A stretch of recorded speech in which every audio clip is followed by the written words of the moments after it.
The coroner ruled it a homicide. The jury called it manslaughter, and his family called it murder. First of all, Michael told me that they were going to murder him. He was the most famous person alive, and he sold more records than anyone in history. And he owned a catalog worth billions, and he spent his final years telling everyone around him that someone was going to kill him for it. But nobody listened. And then in 2024, his name resurfaced in the Epstein files, and the whole world started asking questions again. But they were asking the wrong ones. This is the mysterious life and death of Michael Jackson. Crime, conspiracy, cults, serial killers, and murder. All things that I love to consume, and I know you do too, you sick, twisted, beautiful, intellectually minded freak. Today, we are talking about one of the most famous human beings ever, and how he came to be that famous and what happened because of it. And there's a lot of things in here I had no idea about, especially with all the Epstein stuff coming out and everything. It is going to be a jam-packed video. So without further ado, let's unbuckle our seatbelts, go Mach 5 down the highway, slam all the brakes, and bust through this windshield into this Michael Jackson life and death deep dive video together.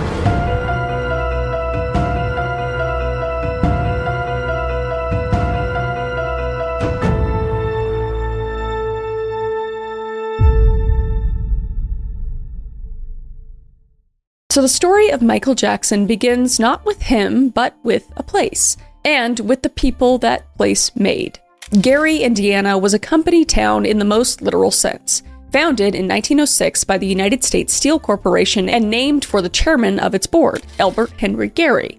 The city existed to feed the furnaces. Gary Works, stretching along the southern shore of Lake Michigan, would grow into the largest steel mill on Earth, and the jobs would draw tens of thousands of families northward during the Great Migration. And by 1960, the population would peak at around 178,000 people. And the air in this place just tasted like metal. And the work was dangerous, and the pay was steady, and the neighborhoods were segregated, and the churches were full on Sundays. And among those who came north was a man born into that migration's current, Joseph Walter Jackson, who arrived in the world on July 26, 1928, in Fountain Hill, a small community in Ashley County, Arkansas, and deep in that flat cotton country of the southeastern delta, barely a mile from the Louisiana line. And his father, Samuel Joseph Jackson, was a school teacher the locals would call Professor Jackson, and his mother was Crystal Lee King, so the family carried within it the tangled bloodlines of the American South.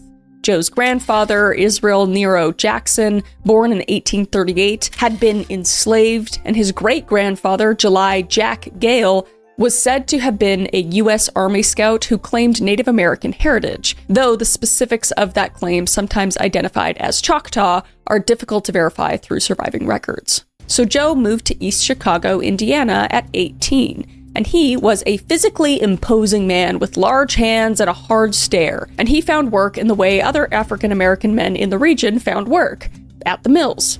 And he would become an overhead crane operator at Inland Steel Company and later worked at American Foundries, also in East Chicago. And the hours working there were long, and the labor was grinding, and somewhere in the repetition of shifts and paychecks, Joe Jackson began to understand that he wanted something else, something that made noise, that moved a crowd, that refused to be ordinary. And the woman who would share that wanting and temper it with something quieter and more enduring had her own story of migration and survival. Katie B. Screws was born on May 4th, 1930 in Clayton, a town in Barber County, Alabama, the same red clay country that produced George Wallace. And at 2 years old, she would contract polio, and the disease would leave her with a permanent limp and a slight drag in her left leg that she would carry for the rest of her life. And when she was 4, the family would move north to East Chicago, joining the same stream of Southern African-American families chasing the promise of the mills. But despite the polio, Katie, who would later go by Catherine, was deeply musical. She played piano, clarinet, and the cello, and she sang. And she absorbed the country gospel of her Alabama childhood and the rhythms of Indiana, and she would carry music inside her the way some people carry prayer. So Joe and Catherine met in 1947 in East Chicago, and she was 17 at the time, and he was already briefly married to a woman named Isaphine Atkinson, though that marriage was very short-lived. So Joe and Catherine married on November 5th, 1949, and in January 1950, they purchased a small house at 2300 Jackson Street in Gary for $8,500. Different times, I tell you what. And the house was around 672 square feet with 2 bedrooms, 1 bathroom, and it sat on a modest lot in a working class neighborhood on the west side of Gary, close enough to the mill that you could hear the machinery if the wind was right. And into the house, over the next 16 years, Joe and Catherine Jackson would bring 10 children, a quantity of human life that the square footage could barely contain, stacked in bunk beds, sharing everything, privacy, a concept that existed only in theory. So in the early 1950s, Joe and his brother Luther formed a blues band called the Falcons, sometimes known as Ford Falcons. And Joe played guitar and Luther played saxophone. And they gigged around the region in the networks of industrial cities south of Chicago that included Gary, East Chicago, and Hammond, playing the kind of electric blues that poured out of every juke joint and house party in those neighborhoods. And they were pretty decent, but the Falcons would never land any record deal. And after a few years, the band dissolved and Joe put his guitar in the closet. But he did not put away the ambition, as we know. And he folded it up and stored it somewhere deeper, in a place where it would eventually be redirected with ferocious, sometimes brutal precision. And that was toward his children. Now, the children came in rapid succession, and each one entered a household that was growing louder, more crowded, and more volatile. Now, Maureen Rylette, or Rebby, was born first on May 29th, 1950. And then Sigmund Esco, or Jackie, on May 4th, 1951, and then Toriano Adderall, or Tito, on October 15th, 1953, and then Jermaine on December 11th, 1954, and then LaToya Yvonne on May 29th, 1956, then Marlon David on March 12th, 1957, along with his twin brother, Brandon, who drew a single breath and died the next day, unfortunately, on March 13th, 1957. And the death of Brandon was not discussed in the Jackson household. It was absorbed into the silence that families built around their worst losses. Just a ghost twin whose absence Marlon could carry quietly for decades. And then, on August 29th, 1958, at St. Mary's Mercy Hospital in Gary, Michael Joseph Jackson was born. And he was the 8th child, the 7th living, technically, and he had arrived in a house that was already overflowing, with children, with noise, with Joe's thwarted ambitions and Catherine's quiet faith, and the ever-present economic pressure of a steel worker's wage stretched across a family that would eventually number 11. And 2 more children would follow, Stephen Randall, or Randy, on October 29th, 1961, and Janet Demita Joe on May 16th, 1966. And in 1963, Catherine would convert to the Jehovah's Witness faith and was baptized. And the religion would shape the Jackson household profoundly with its door-to-door evangelism and its prohibition on holidays and birthdays, its apocalyptic worldview, its emphasis on spiritual discipline. And it was Catherine's faith, not Joe's, and it would live inside Michael Jackson for the rest of his life, even as he struggled with it, even as he left and returned to it, and even as it complicated everything. Now, Joe Jackson was, by virtually every account, including those of his children, a strict and sometimes physically abusive father, because he demanded obedience, and he demanded excellence. And when the guitar came back out of the closet, this time not for Joe's own playing, but for his son's, the discipline that governed the household became something closer to a regime. Now, the guitar was forbidden, and that was the rule. Joe kept it in the bedroom closet, a cheap electric model, nothing special, but it was his, a relic of the Falcons, and the dream that hadn't worked out. And the children were not to touch it, because Joe was at the mill during the day, and the children were not supervised every minute. And Tito, the third born, the quiet one, the one with the large hands like his father's, could not stay away from it. And he would wait until Joe left for his shift, then slide the closet door open and take out the guitar carefully, the way you would handle something you've been told to never handle. And he would teach himself to play by ear, picking out the songs he heard on the radio. The Temptations, the Four Tops, the electric blues his father used to play in the clubs. And he was getting pretty good. And then, one day in 1964, he broke a string. And the discovery could have gone badly, because in the Jackson household, disobedience was met with a belt, a switch, or a cord, whatever was in the closet. But something shifted in Joe when he heard Tito play. The boy had talent, real talent. And Joe Jackson, the man whose own band had never gotten a record deal, the crane operator who went to work every day in a city that was already beginning to die, recognized in his son's stolen guitar playing the second chance he had been waiting for. So he didn't punish Tito, he bought him a guitar. And what followed was the formation of a family band with the discipline of a military unit and the ambition of a Fortune 500 company. And in 1964, Joe organized the Jackson brothers, Tito on guitar, Jackie and Jermaine on vocals, plus two neighborhood friends, Raynaud Jones and Milford Height, filling out the rhythm. And they rehearsed in the living room of 2300 Jackson Street in that 672 square foot house where the walls were thin enough to hear everything and the neighbors could hear them too. And Joe ran rehearsals the way he ran everything, with absolute authority. Guy was a tyrant. And mistakes were not tolerated, and repetition was the method. Fear was the motivator. And by August 1965, two more Jackson brothers had joined the group. Marlon, who was 8, and Michael, who was only 6 years old. And the neighborhood friends would slowly be eased out, because this was now all a Jackson operation. And at a performance at Gary's Tino Tots Jamboree, a woman named Evelyn LaHaye suggested the group needed a proper name. And someone, accounts vary on exactly who, proposed the Jackson 5, and the name stuck. And Michael, at 6 years old, was not yet the lead singer though. That role belonged to Jermaine, who had a smooth, reliable tenor, and Michael sang backup and danced. But even in those earliest performances, talent shows at elementary schools, community centers, local clubs where children probably shouldn't have been, something was visibly different about the youngest performer on stage. He moved with an intuition that couldn't be taught.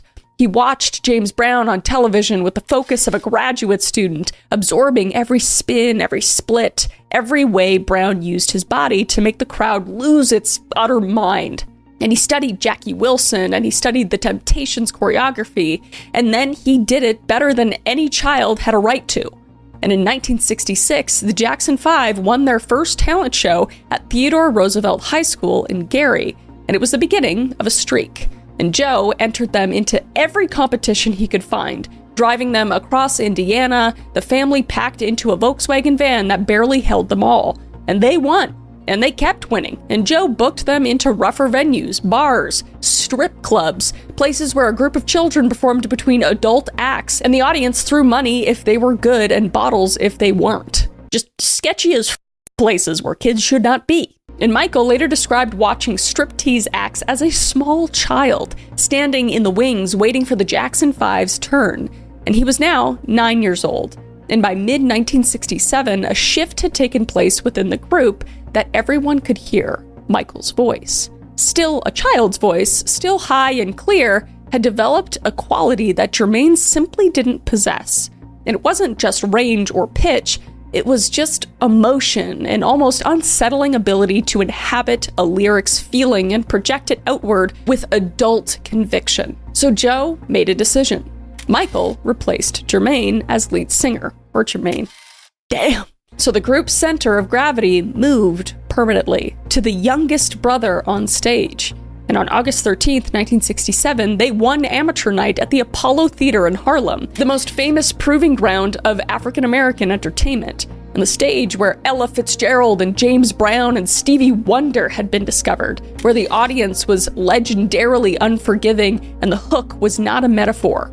And at this point, Michael was 8 years old, and the Apollo audience gave them a standing ovation. So the question of who discovered the Jackson 5 is one of the foundational myths of the Motown era, and like most myths, it obscures a messier truth. The official story is the one that Berry Gordy wanted told, the one printed on the debut album cover, which was that Diana Ross discovered the Jackson 5. But it was just a marketing masterstroke, the biggest female star in black music presenting the next generation, a laying on of hands from Motown royalty to Motown future. And the first Jackson 5 album was titled Diana Ross Presents the Jackson 5. And Ross appeared at their early press events, and the implication was clear and very deliberate. And it was also largely fiction.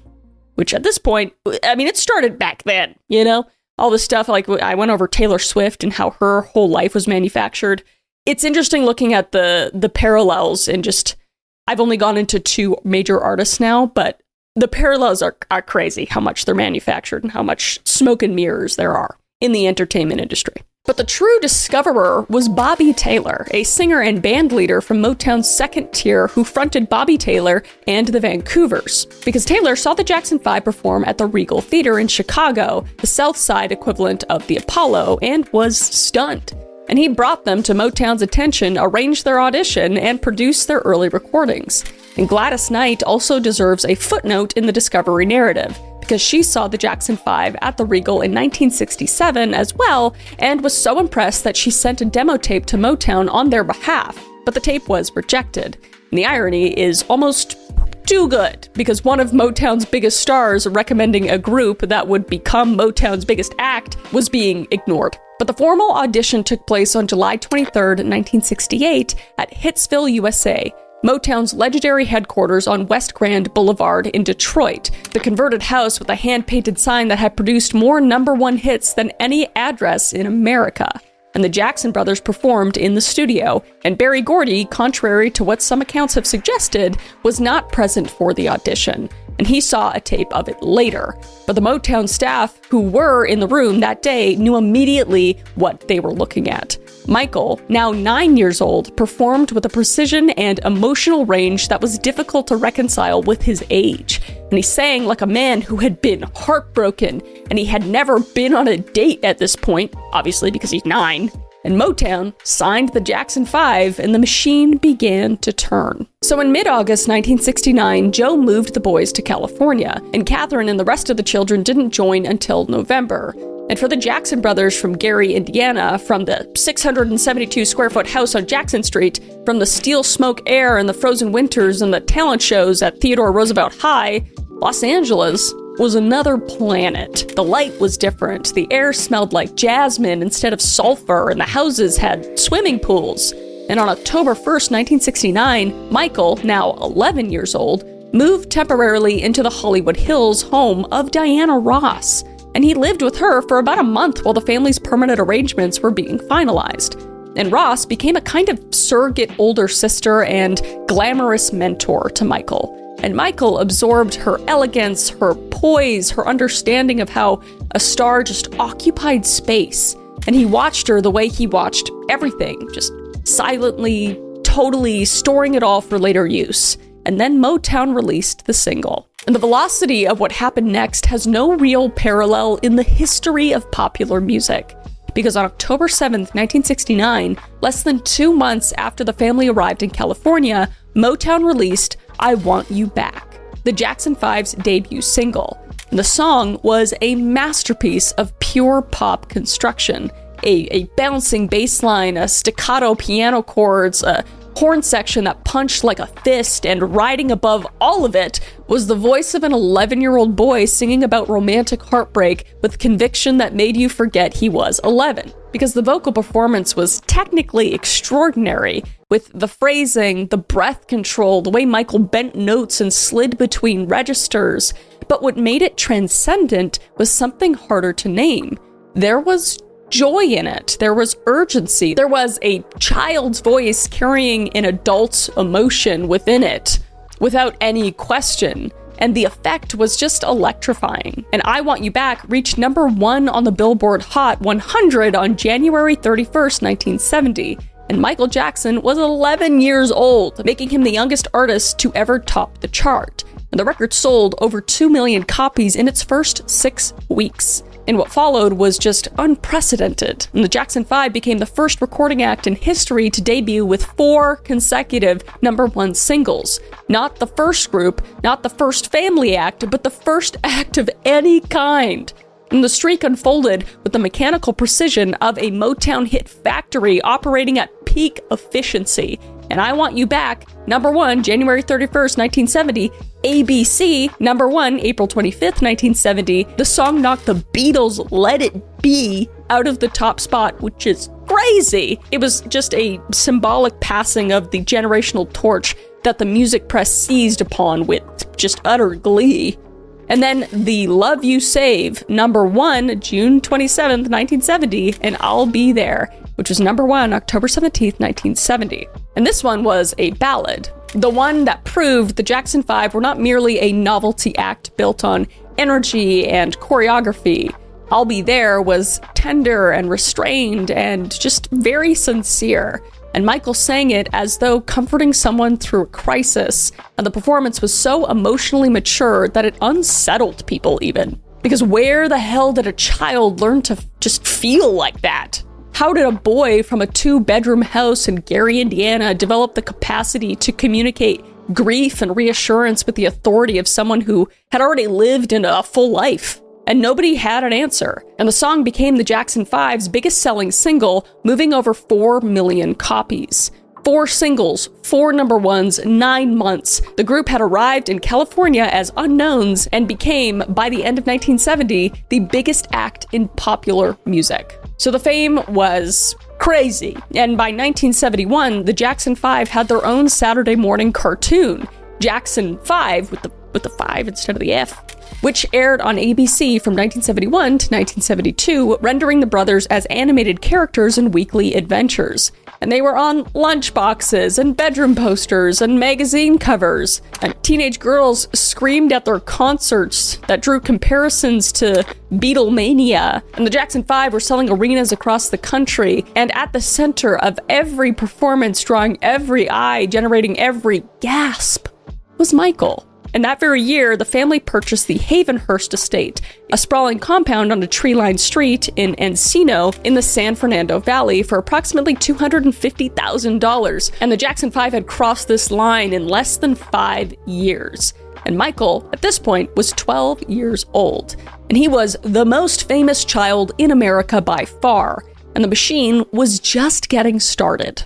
As Michael Jackson's solo recording career began while he was still a child inside of this machine. And in June 1971, at 12 years old, he entered Motown's studio without his brothers for the first time. And his debut solo single, Got to Be There, was released that October. A gentle, yearning love song that proved his voice could carry a record on its own. And the following year, Ben, a ballad sung to a rat from the horror film of the same name, became his first number 1 pop solo single, and he was 13 at that point. And he had a number 1 hit and a Saturday morning cartoon and a family act that was still selling out arenas, and none of it was enough. Not for Joe, and not for Michael either, and increasingly not for the brothers, who were growing restless under Motown's ironclad creative control. And the break came in 1975, though, and the Jacksons signed a contract with CBS Records' Epic label in June, leaving Motown behind.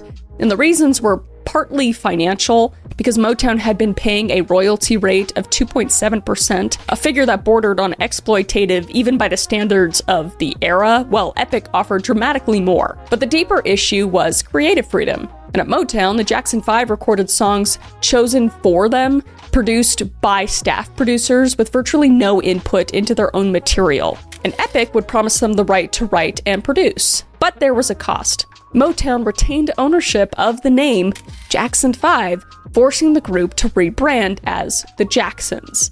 And Jermaine, married to Berry Gordy's daughter Hazel, stayed behind at Motown, a choice that fractured something in the family they never fully healed from. So the moment Michael Jackson stopped being a former child star and became something unprecedented arrived through a movie musical nobody expected to matter. And in 1977, Jackson was cast as the Scarecrow in The Wiz, an all-African-American reimagining of The Wizard of Oz, starring Diana Ross. And the film itself was a commercial disappointment, actually. But on set, Jackson met Quincy Jones, the legendary producer and arranger who was serving as the film's musical supervisor and producer. Now, Jones was 54, a veteran of Count Basie's orchestra and Frank Sinatra's recording sessions, a man who had worked at the highest levels of jazz, pop, film, scoring, and R&B for 3 decades. A big deal, all right? And he heard something in the now 19-year-old Michael Jackson that went beyond talent. A perfectionism, an obsessive work ethic, a willingness to be pushed, probably from his father. And Jackson asked Jones to produce his next solo album, and Jones agreed. So they recorded from December 1978 through June 1979, and Off the Wall was released on August 10th, 1979. And it was a revelation, if you know anything about Michael Jackson. The Future album just fused disco, funk, pop, and R&B into something seamlessly sophisticated. Just adult music made by a 20-year-old who sang with the authority of someone twice his age, just like when he was a kid. He just had this maturity about himself and his voice that was just unprecedented. And Don't Stop Till You Get Enough and Rock... It's hard not to sing these titles. So Don't Stop Till You Get Enough and Rock With You both reached number 1. And the album sold over 20 million copies worldwide, and it won the Grammy for Best R&B Vocal Performance for Males. But it did not win Album of the Year, somehow. And that loss stung Michael Jackson in a way that people around him recognized as something more than disappointment. It was just fuel for him, because he had made one of the best-selling albums in history, and the Recording Academy had just looked past it. And he told people close to him that the next album would be so big they couldn't ignore it, and he meant it. And what he made next was the best-selling album in the history of recorded music. Thriller was recorded between April 14th and November 8th of 1982 at Westlake Recording Studios in Los Angeles, with Quincy Jones again producing. And the budget was $750,000, expensive for the era, but modest for what it became. And Jackson wrote 4 of the 9 tracks: Wanna Be Startin' Something, The Girl Is Mine, Beat It, and Billie Jean. Just masterpieces of music, oh my god. And the album was released on November 29th, 1982. And the numbers that followed defied any simple comprehension, because Thriller spent 37 non-consecutive weeks at number 1 on the Billboard 200. It was the best-selling album of 1983. It was the best-selling album of 1984. And all 7 of its singles reached the top 10. Billie Jean held the number 1 spot for 7 weeks, and Beat It, which featured a guitar solo by Eddie Van Halen, who's one of my favorite guitarists ever, held it for 3. And estimated total sales have reached 70 million copies worldwide, a figure no other album has even approached. And I'm talking about one album specifically. Don't come in my comments and be like, oh, what about the Beatles or Taylor Swift? No, okay? This is the top-selling album of all time, all right? But the cultural machinery around Thriller was as revolutionary as the music itself. And when MTV, still in its infancy and programming almost exclusively white rock acts, initially declined to air the Billie Jean video, and CB Records president Walter Yetnikoff reportedly threatened to pull all CBS content from the network, and MTV relented. In the video, Jackson, in a pink shirt and white sequin socks, dancing under streetlights on a sidewalk whose tiles illuminated beneath his feet, became the network's most requested clip and effectively integrated MTV. And the 13-minute Thriller short film, directed by John Landis and budgeted between $500,000 and $900,000, functioned less as a music video than a miniature horror movie. I remember the first time I watched it, my mind was blown, to say the least. But it was so elaborate that Michael Jackson, a practicing Jehovah's Witness troubled by the occult imagery, ordered the negatives destroyed before his attorney, John Branca, convinced him to simply add a disclaimer. And in 2009, it became the first music video inducted into the National Film Registry. And on February 28, 1984, Thriller won 8 Grammy Awards, a record at the time. But the image that sealed Thriller's mythology in the public consciousness had come 10 months earlier on a television stage. Because on May 16, 1983, NBC broadcast Motown 25, Yesterday, Today, and Forever, a reunion special celebrating Motown Records' 25th anniversary. And approximately 47 million people watched, which is a lot. And Jackson performed Billie Jean, and during the performance, in a moment that he had rehearsed privately for weeks after learning the move from a dancer named Garen Katzper Candidate in June 1981, he executed the moonwalk for the first time on live television. Iconic! And the other performers backstage watched the monitors in silence. And Fred Astaire called Jackson the next morning, and in a single fluid backward glide, 6 seconds, maybe 7, Michael Jackson passed from stardom into something that had no adequate name. And less than a year after the Motown 25 performance on January 27th, 1984, Michael Jackson was filming a Pepsi commercial at the Shrine Auditorium in Los Angeles. And on the 6th take, pyrotechnics ignited too close to his head and his hair caught fire. And he suffered second-degree burns to his scalp, and crew members rushed to extinguish the flames, and Jackson was taken to hospital, where he was treated and released. And Pepsi settled the resulting claim, and Jackson donated $1.5 million of the settlement to the Bronfman Medical Center, which renamed its burn center in his honor. Just like so sweet. And in his autopsy, decades later, would reveal that Jackson was almost completely bald beneath the wigs he wore for the rest of his life from that. But the deeper wound was pharmaceutical. To manage the pain from the burn and subsequent reconstructive procedures, Jackson was prescribed opioid painkillers. And nearly every person close to him would later identify the Pepsi burn as the starting point of the prescription drug dependency that shadowed the rest of his life and ultimately contributed to his untimely death. But the third and final collaboration between Jackson and Quincy Jones was Bad, recorded from 1985 to 1987 and released on August 31st, 1987.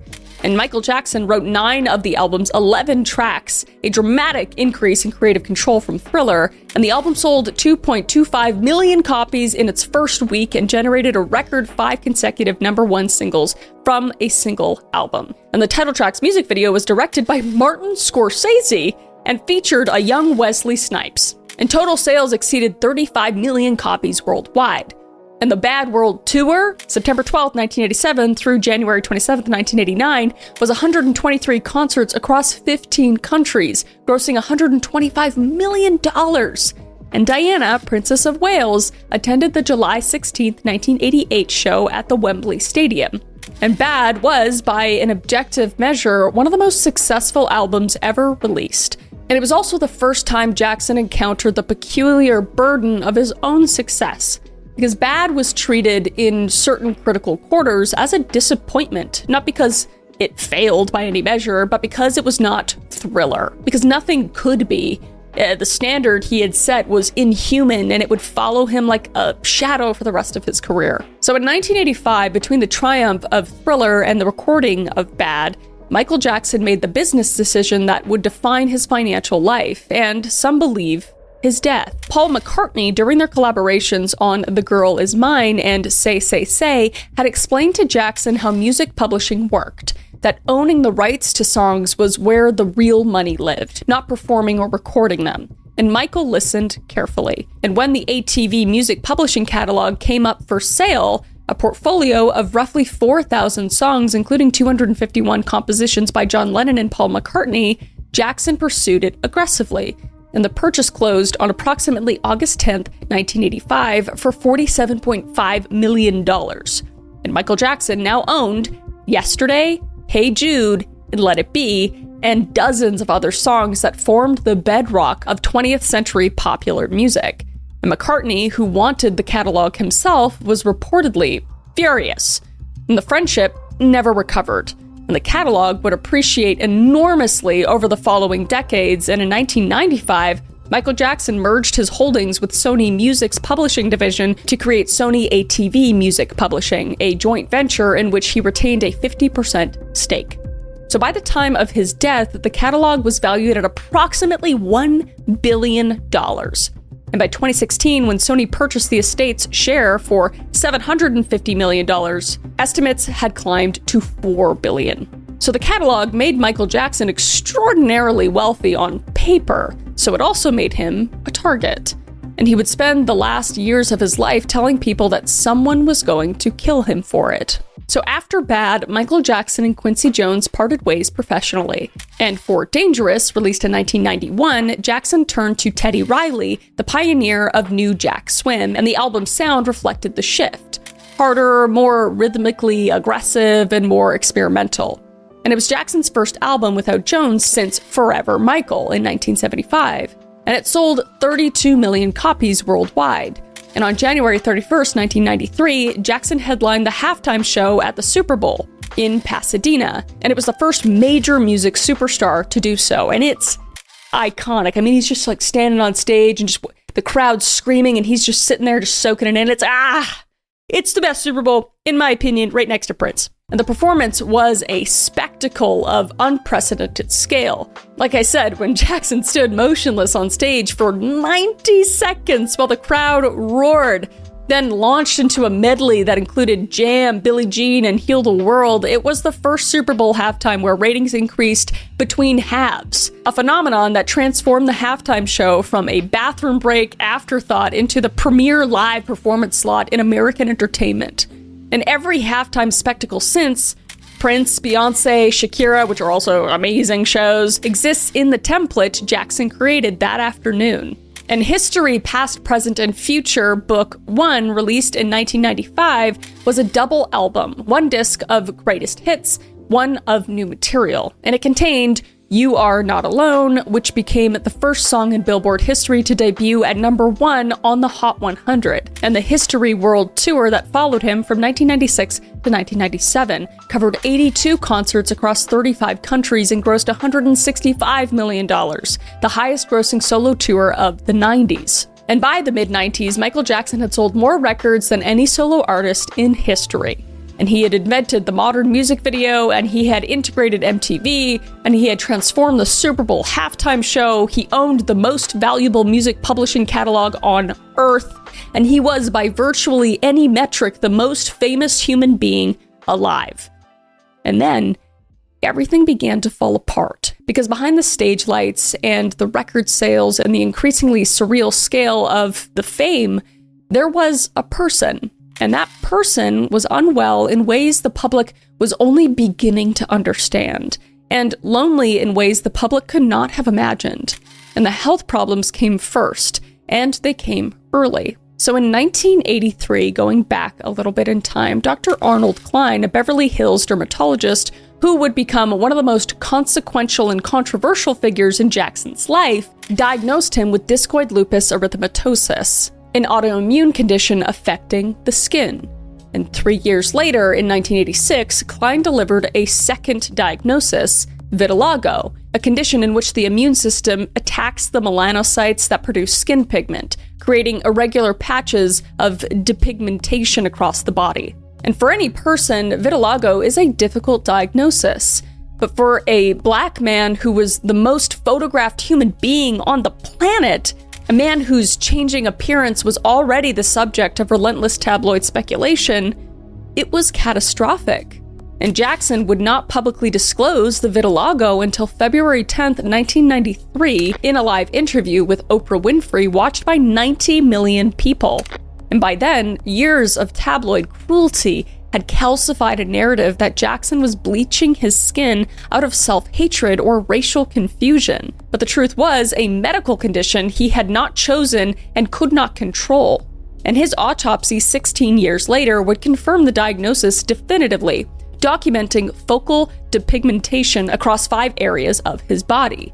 And then came the Pepsi burn in January 1984, which we talked about previously, and with it the opioid prescriptions that introduced Jackson to a pharmaceutical world he would never fully leave. And in 1993, after the crisis that would engulf him that year, Elizabeth Taylor personally led an intervention. And Jackson entered rehab at a facility in London and completed a 12-step program, and the dependency retreated but did not disappear.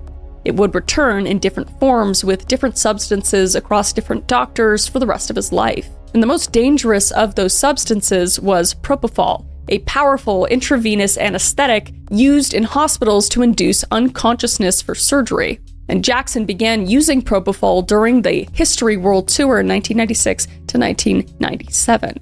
Administered by anesthesiologists he hired to travel with him, and he used it to sleep. For a man suffering from chronic and debilitating insomnia, a condition that worsened with every passing year, propofol offered the only reliable path to unconsciousness. But it was not sleep in any medical sense. It suppressed REM cycles entirely, offering oblivion without rest. And an expert who testified in 2013 estimated that Jackson may have gone 60 days without REM sleep before his death, which is catastrophic. So his brain, by the end, was being deprived of the very thing sleep is supposed to provide. And if Jackson's health was quietly deteriorating through the 1980s and 1990s, his personal world was also taking shape in ways the public found endlessly fascinating and largely incomprehensible. Because the friendships came first, and the most important of them was Elizabeth Taylor. They met in the mid-1980s, likely at a Victoria Tour concert at Dodger Stadium in late 1984. And the connection was immediate and deep. Two people who had been child stars, who had grown up inside fame's distortion field, who understood what it cost to be watched by millions before you understood who you even were. And Taylor became Jackson's fiercest defender and closest confidant. And on April 12, 1989, at the Soul Train Awards, she introduced him with the title that would follow him permanently, the King of Pop. And on October 6, 1991, Michael Jackson hosted her 8th wedding to Larry Fortensky at Neverland Ranch. And their friendship lasted over 25 years until Taylor's death in 2011. And she was, by many accounts, one of the very few people on Earth who could speak to Michael Jackson honestly and be heard. And his meeting with Princess Diana was briefer, but no less meaningful to him. Because on July 16, 1988, like we said before, Diana attended his Bad World Tour show at Wembley Stadium. And Jackson had removed Dirty Diana from the set list out of concern that the title might embarrass her. And Diana, learning of this, reportedly requested that he perform it, and he did. And they met only that once in person backstage at Wembley. And when Diana was killed in a car crash on August 31st, 1997, Jackson was so shaken that he postponed his scheduled performance in Austin, Belgium, moving it from August 31st to September 3rd. And if you want to know more about Diana's death, I will link that video that I covered her whole life and mysterious death down below. And in 1988, Jackson purchased the property that would become the physical manifestation of his inner world. Neverland Valley Ranch sat on approximately 2,700 acres in the Santa Ynez Valley near Los Olivos, California, with rolling golden hills studded with oak trees, an hour and a half northeast of Los Angeles. And the purchase price was somewhere between $17 and $19.5 million, depending on the source.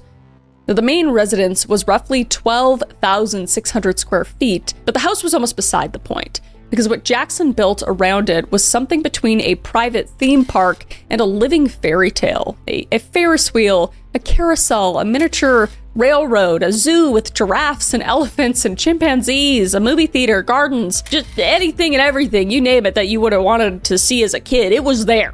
And he named it after the island in Peter Pan where children never grow up.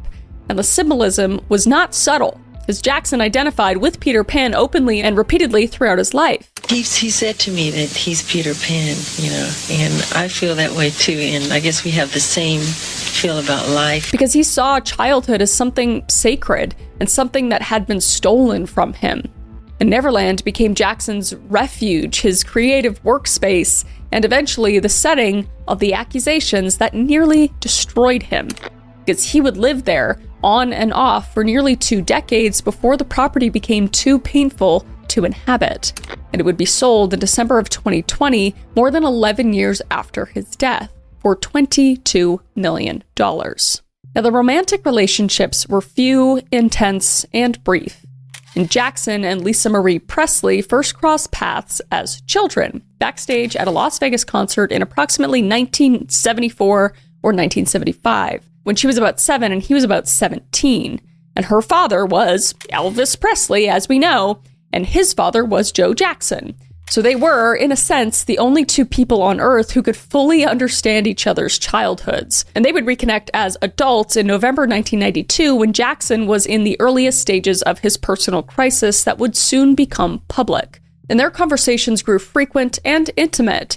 And on May 26, 1994, 20 days after her divorce from musician Danny Q was finalized, they married in a private ceremony in the Dominican Republic. And the world reacted with almost uniform disbelief. The tabloids treated the marriage as a publicity stunt, a strategic alliance between 2 famous names designed to rehabilitate Jackson's image during the fallout from the 1993 allegations. And on September 8th, 1994, at the MTV Video Music Awards, Jackson and Presley appeared on stage together, and he leaned over and kissed her. And the audience didn't know whether to cheer or cringe.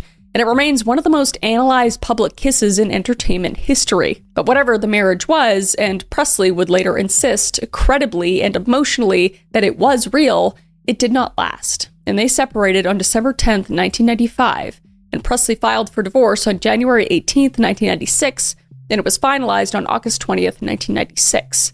And in all her later accounts of the relationship, Presley described Jackson as deeply loving, but also deeply troubled, consumed by prescription drugs, and surrounded by enablers she couldn't penetrate. And she told Oprah Winfrey in 2010 that in one of their final conversations in 2005, Jackson had told her that someone was going to kill him for his music catalog. And she confirmed he gave her specific names, and she declined to share them for whatever reason. And the second marriage was different in almost every way, as Debbie Rowe was a nurse in Dr. Arnold Klein's dermatology office, and she and Jackson had known each other for years through Klein's practice, and on November 14th, 1996, less than 3 months after the Presley divorce was finalized, Jackson and Rowe married in Sydney, Australia, and she was 6 months pregnant, and their first child, Michael Joseph Jackson Jr., called Prince, was born on February 13th, 1997, and their second, Paris Michael Catherine Jackson, was born on April 3rd, 1998, and the marriage appeared from outside and arguably from the inside to be primarily an arrangement for producing children. And Rowe would later describe the relationship in transactional terms, saying she had agreed to bear Jackson's children because she saw how much he wanted to be a father. But they would divorce in approximately April of 2000, with Rowe receiving an $8 million settlement and initially relinquishing custody. And Jackson's third child, Prince Michael Jackson II, originally called Blanket, later Biggie, was born on February 21st, 2002 via surrogate.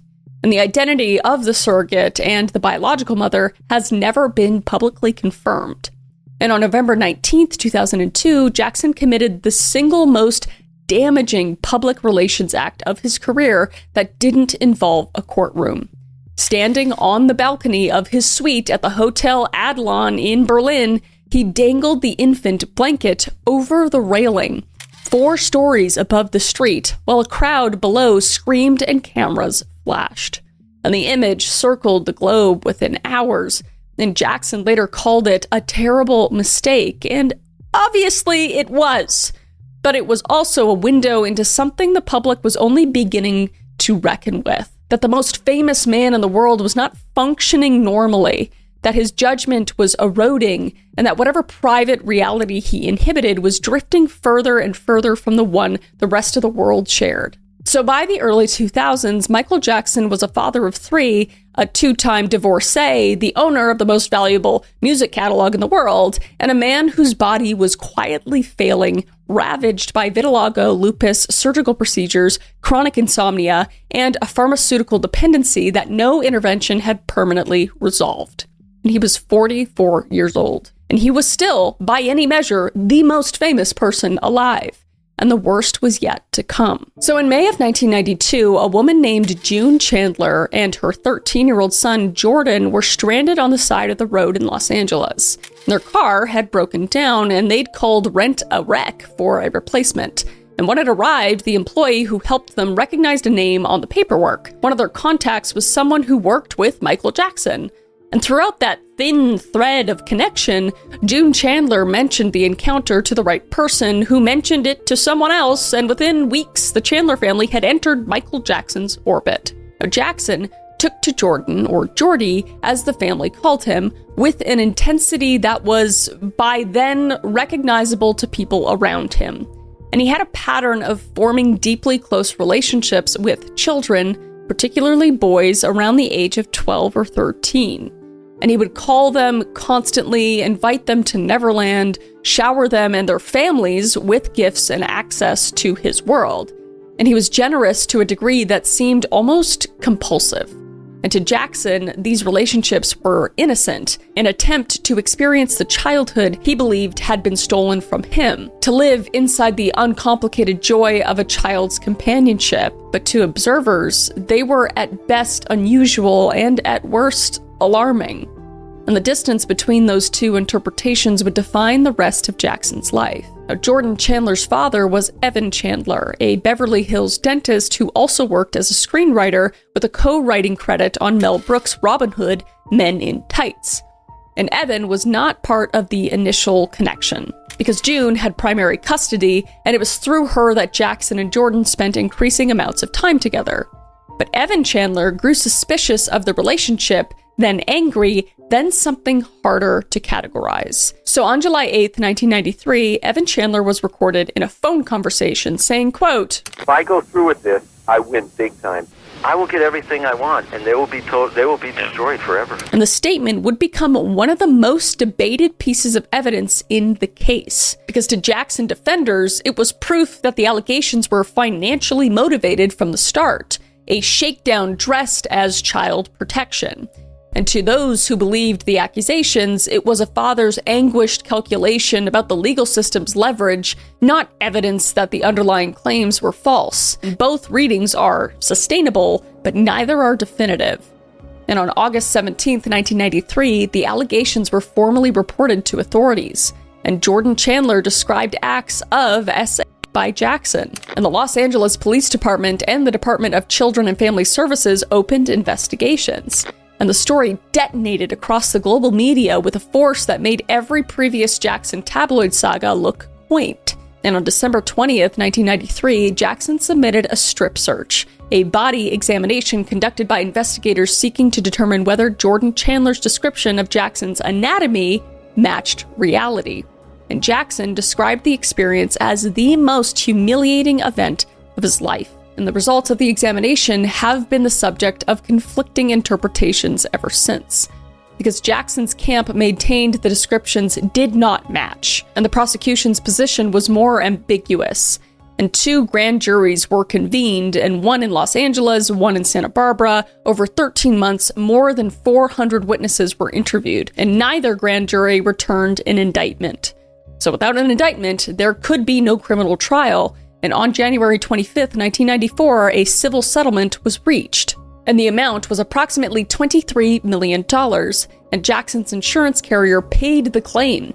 And Jackson's legal team maintained, and Jackson himself would insist for the rest of his life, that the settlement was not an admission of guilt, but a strategic decision to end a situation that was destroying him personally and professionally at the recommendation of his attorneys and over his own objections.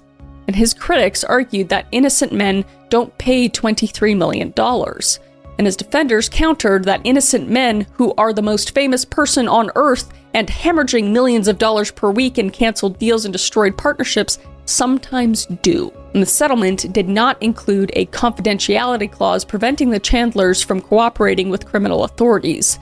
And Jordan Chandler and his family chose not to pursue criminal charges, so the investigation was closed. And Evan Chandler died on November 5th, 2009, less than 5 months after Michael Jackson's death. That is a bit suspicious. Why would you do that? Seems like out of guilt, but what do I know? And at that point, he had been estranged from his son Jordan for years, and his death was reported quietly, a footnote in a larger story that had already moved on. So for nearly a decade after the settlement, Jackson lived under a cloud that never fully dissipated. And the allegations had not been proven, they had not been disproven either, and they existed in a permanent state of suspicion, following him into every room, coloring every interaction, inflecting every headline. And his record sales would decline, and his public image curdled, and the jokes became cruel and ubiquitous. And he retreated further into Neverland, further into isolation, and further into the company of children and the animals and amusement park rides that constituted his version of a normal life. And then, in February of 2003, a British journalist named Martin Bashir aired a documentary called Living with Michael Jackson. And Bashir had spent 8 months with Jackson, gaining extraordinary access to his daily life at Neverland. And the documentary included a scene in which Jackson held hands with a 13-year-old boy named Gavin Arvizo, a child cancer patient Jackson had befriended in 2000. and said on camera, But is it really appropriate for a 44-year-old man to share a bedroom with a child who is not related to him at all? That's a beautiful thing. That's not a worrying thing? Why should it be worrying? and he meant it innocently, but unfortunately, it did not land innocently. And the documentary was watched by an estimated 14.6 million viewers in the UK and 22 million in the US, and the reaction was immediate and devastating.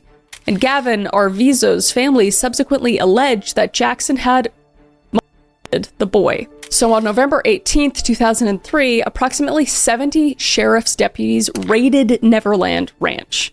And 2 days later, on November 20th, Jackson turned himself in to Santa Barbara County authorities, and he was arrested, handcuffed, photographed, and released on $3 million bail. And the booking photo, his expression, somewhere between defiance and dissociation, was broadcast on every television screen in the world.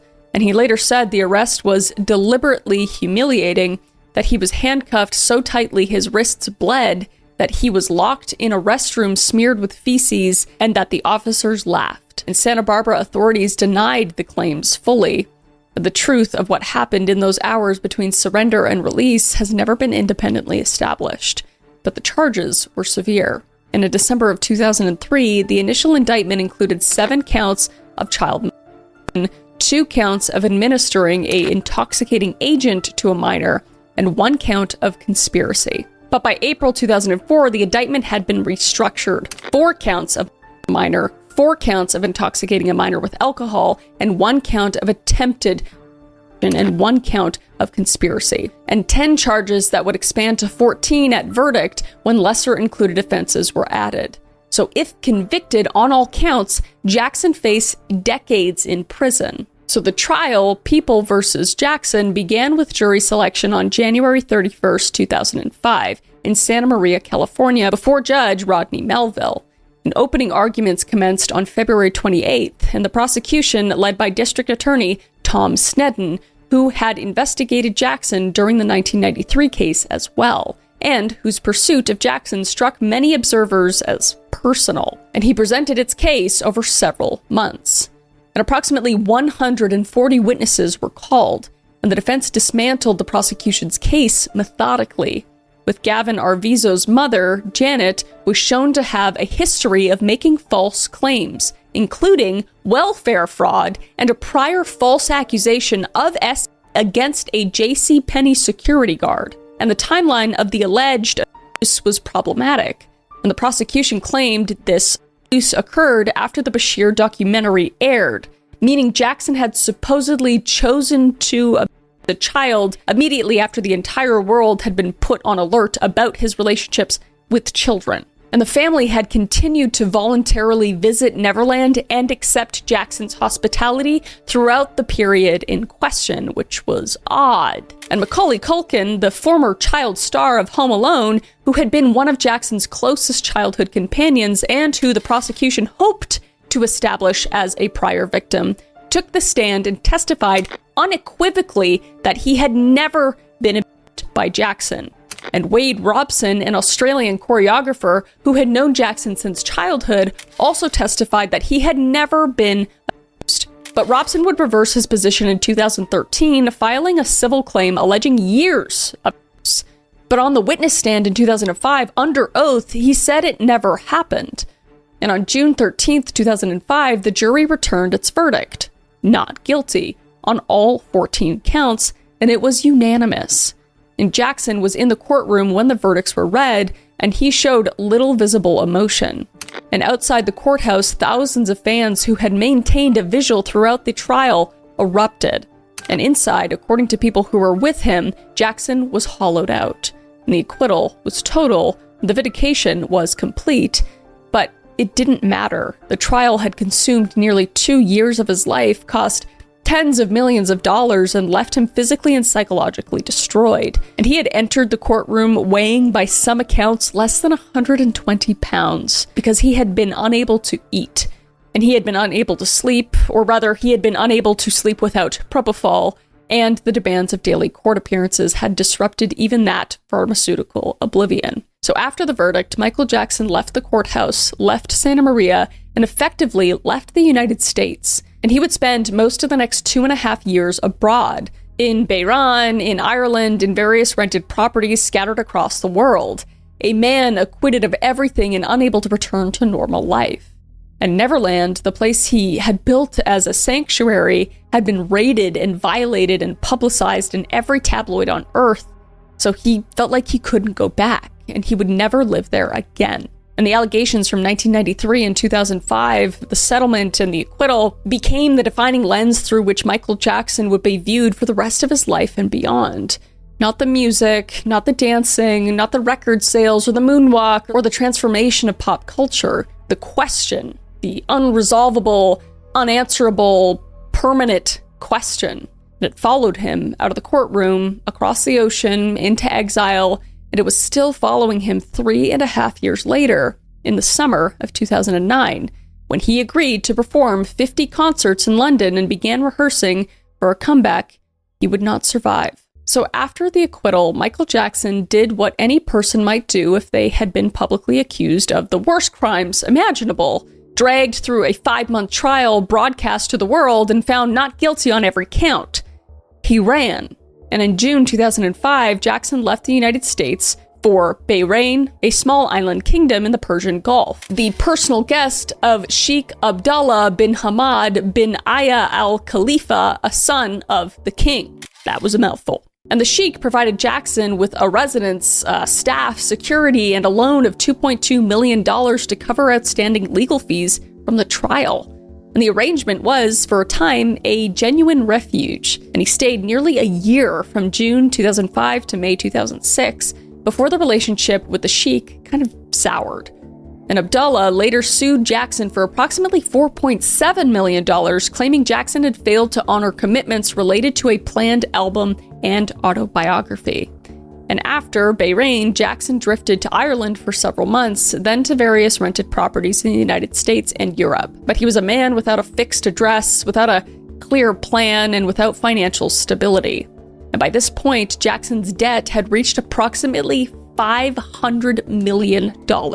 That number is almost incomprehensible until you understand its architecture. Because decades of lavish spending on Neverland's upkeep, the zoo, the staff, the constant travel, the legal defense costs from 2 sets of allegations, the entourage, the mansions, the shopping, all layered on top of hundreds of millions borrowed against his share of the Sony ATV catalog at punishing interest rates. He was one of the wealthiest people alive on paper and functionally insolvent in practice. And the catalog, worth billions, was also his only lifeline, the collateral that kept the creditors at bay. And if the loans defaulted, he could lose everything. So it was into this desperation that the concert deal arrived. And in late 2008, a mysterious figure entered Jackson's life.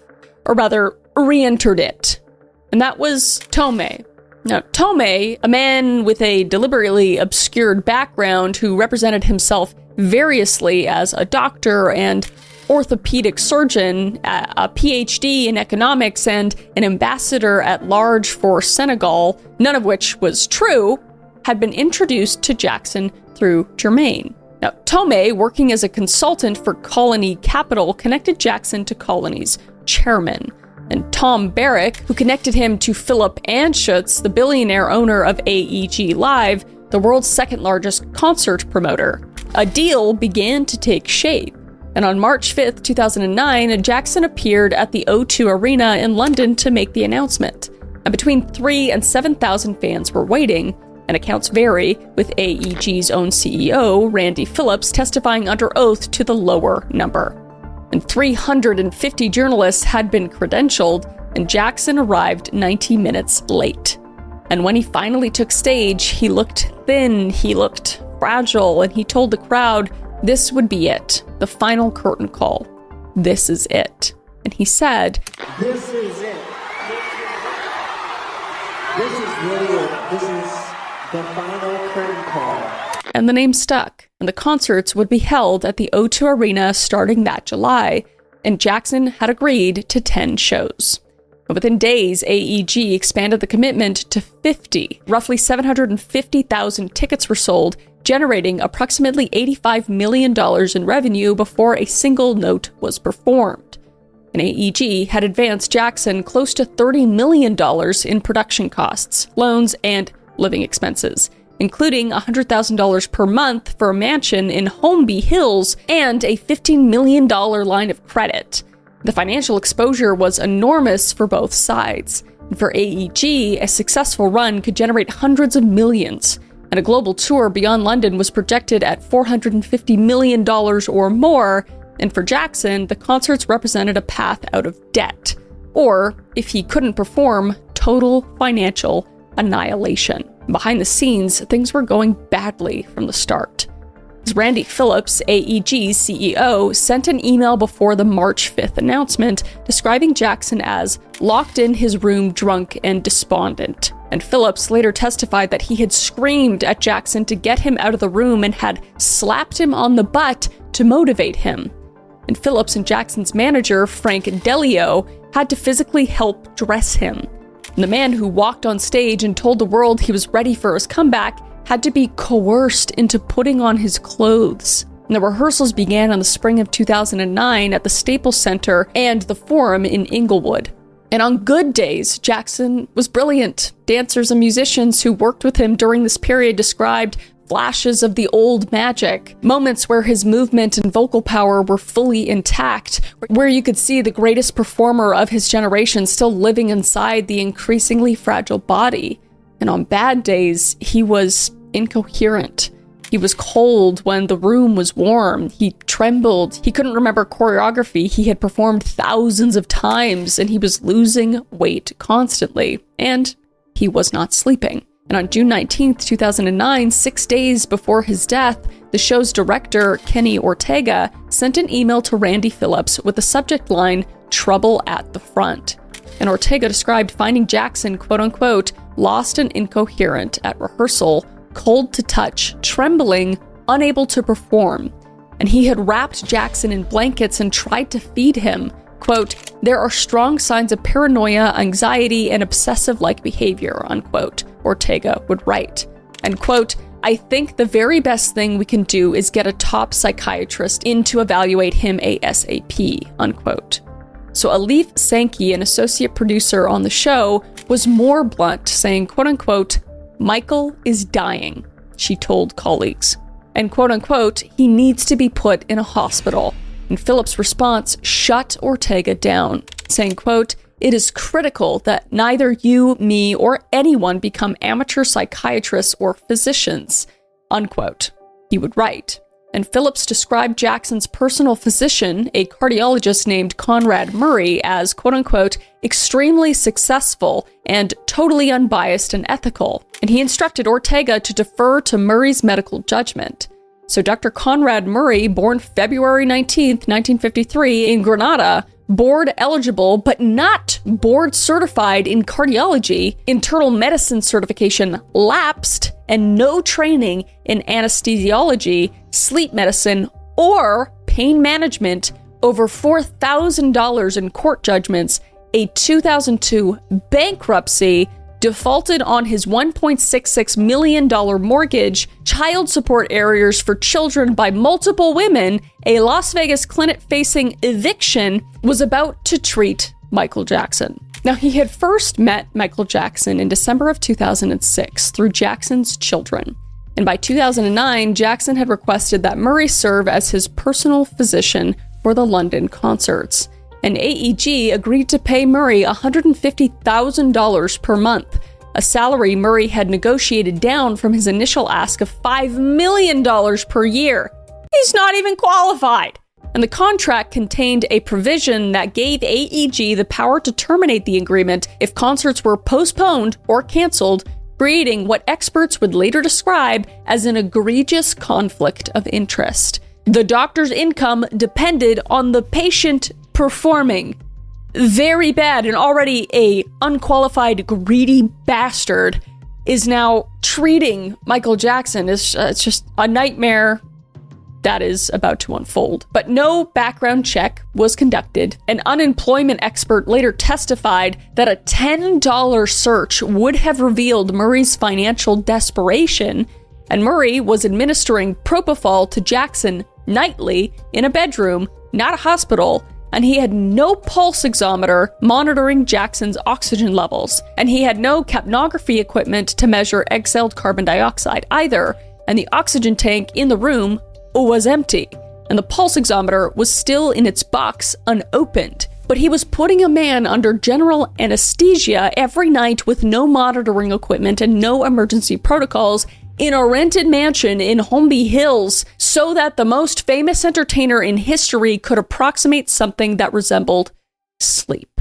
Absolutely abhorrent. So on the evening of June 24th, 2009, Michael Jackson arrived at the Staples Center for what would be his final rehearsal. And he got there around 6:30 p.m. and worked until approximately 12:30 a.m. on June 25th. And footage from that night, later released as part of the This Is It documentary, shows Jackson performing Earth Song with full commitment, hitting his marks, directing the band. It was one of the good nights. And those who saw him said he looked like Michael Jackson again. And his personal chef, Kai Chase, prepared his dinner, and Jackson ate, then retired to his bedroom on the second floor of Holmby Hills mansion at 100 North Carrollwood Drive. And Dr. Conrad Murphy was with him. And what happened in that bedroom over the next 14 hours is known primarily through Murray's own account, given to police, contested by prosecutors, and never subjected to cross-examination because Murray chose not to testify at either his criminal trial or the AEG wrongful death trial. And according to Murray, Jackson was agitated and unable to sleep. So Murray began administering a sequence of sedatives, escalating through the night as each one failed to produce unconsciousness. So at 1:30 a.m., 10 milligrams of diazepam or Valium intravenously. And at 2 a.m., 2 milligrams of lorazepam or Ativan administered intravenously. And at 3 a.m., 2 milligrams of midazolam or Versed administered intravenously. And at 5 a.m., 2 milligrams of lorazepam again. And at 7:30 a.m., 2 milligrams of midazolam again. But none of it worked. And for 6 hours, Murray pumped Jackson full of benzodiazepines, and Jackson remained awake. His body so conditioned to sedation, so profoundly broken in its ability to achieve natural sleep, that clinical doses of multiple tranquilizers could not bring him down. And according to Murray, Jackson begged for propofol throughout the night, and Murray claimed he resisted. And he claimed he was trying to wean Jackson off the drug. And at approximately 10:40 a.m., Murray administered 25 milligrams of propofol, a dose he described as small, diluted in a lidocaine drip. And by about 10:50 a.m., Jackson was unconscious. And Murray said he then monitored Jackson for approximately 10 minutes. And around 11 a.m., he left the room for about 2 minutes, he claimed. And when he returned, Michael Jackson was not breathing. But the phone records tell a different story about those minutes. Because beginning at 11:18 a.m., Murray made 3 phone calls. A 32-minute call to his Las Vegas office, a 3-minute call to a patient, and an 11-minute call to a Houston colleague. So 47 minutes on the phone. During this time, by his account, his patient was unconscious under propofol with no monitoring equipment. And what happened between approximately 11 a.m. and 12:17 p.m. when bodyguard Alberto Alvarez arrived at the bedroom and found Murray performing what appeared to be CPR on the bed is a gap that has never been fully explained. And Alvarez later testified that when he entered the room, Murray was frantic. And according to Alvarez, Murray grabbed vials from a nightstand and ordered Alvarez to put them in a bag. And Murray then had Alvarez remove an IV bag containing a milky white substance, the color of propofol. And only after these items were concealed, Alvarez testified, did Murray direct him to call 911. And it should be noted that Alvarez made no mention of the vial concealing in his first police interview on June 25th. The account emerged on August 31st after Jackson's cause of death had been made public. And the 911 call was placed at 12:21 p.m., and Alvarez told the dispatcher that a 50-year-old man, he said 50, Jackson was in fact 50, had stopped breathing. We have a gentleman here that needs help, and he's not breathing yet. He's not breathing, and we're trying to pump him, but he's not breathing. So. And the dispatcher asked if the patient was on a bed, and he was, and the dispatcher told them to move him to the floor for CPR, and this had not been done. And Murray had been performing chest compressions on a mattress, which he should know if he's a doctor, absorbs the force and renders CPR largely ineffective. And paramedics arrived at 12:26 p.m., and they found Jackson on the bed, and he had been moved to the floor briefly, then returned with an IV in his left leg, his body cool to the touch and his pupils fixed and dilated. And paramedic Richard Seneff estimated, based on Jackson's condition, that at least 20 minutes had elapsed since cardiac arrest, because Michael Jackson's extremities were beginning to turn blue. And Murray did not tell the paramedics that he had administered propofol, and he did not tell the emergency room doctors at UCLA Medical Center either. And he would never voluntarily disclose the propofol.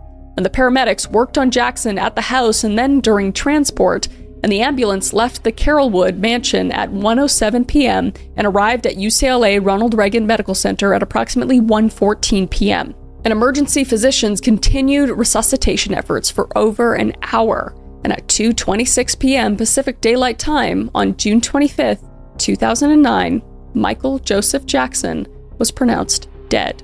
He was 50 years old. And at 2:44 p.m., 18 minutes after the pronouncement, TMZ published the news. And the story broke not through a hospital statement or a family announcement or a press conference, but through a celebrity gossip website. Because that was the world Michael Jackson had lived and died in. And within minutes, the internet buckled. And Google servers registered such a massive spike in search traffic that the company's automated systems interpreted it as a distributed denial of service attack. And Twitter crashed, and Wikipedia crashed, and 15% of all Twitter posts in the hour that followed mentioned Michael Jackson. The servers couldn't hold the grief. And I, like I'm sure many, remember this day, and it is cemented in my brain. What a horribly tragic day. So the Los Angeles County Coroner's autopsy, performed the following day, established the cause of death as acute propofol intoxication with a contributory benzodiazepine effect, meaning the propofol killed him, and the cascade of sedatives Murray had administered throughout the night made the lethal dose more lethal. And the manner of death was ruled a homicide. And the autopsy revealed a body that told the story of its occupant's life.